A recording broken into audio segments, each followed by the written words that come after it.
Chicos, siempre la duda de los compañeros que quieren saber sobre el tejido del fajón paleteado es que qué diferencia hay según la técnica de cintura, fajón de telar mapuche, fajón María de cartas egipcio. Bueno, se me van varios fajones, varios telares. Este es el telar guayú, que es un telar muy simple, muy simple. Lo especial no es el telar, es la técnica, chicos, que todo mundo siempre está con la idea de que ¿qué diferencia hay? No, es el urdimbre. Entonces, como tal, cada técnica tiene su forma de tejerse, pero todo se paletea. Esto es paletear en cualquier fajón, sea de cintura, sea el fajón que sea, con el telar que sea, esto es paletear. No tiene otra diferencia, no es de que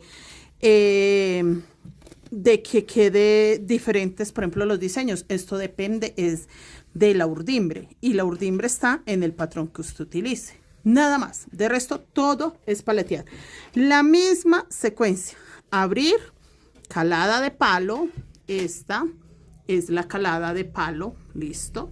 Ahí yo ya pasé mi hilo. Si yo quiero hacer la de tonón, que esto también es diferente, hay telares, o al menos el María, el telar incle, lo que hacemos es colocar unos hilitos para levantar y bajar los hilos.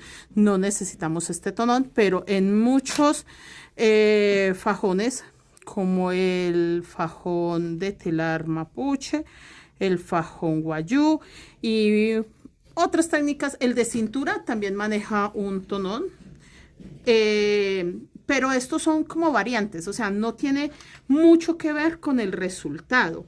En mi caso yo prefiero el telar guayú por lo limpio, porque no me queda hilos, no me queda residuos, queda impecable.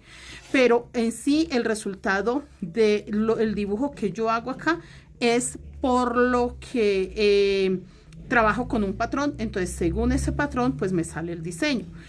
Este fajón es muy fácil de manejar, de manipular, porque no son sino dos pasos, o sea, la secuencia no es otra, sino esta que les estoy mostrando.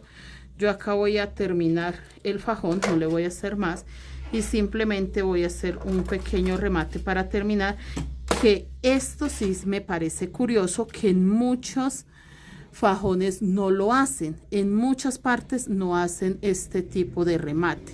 Esa parte es bastante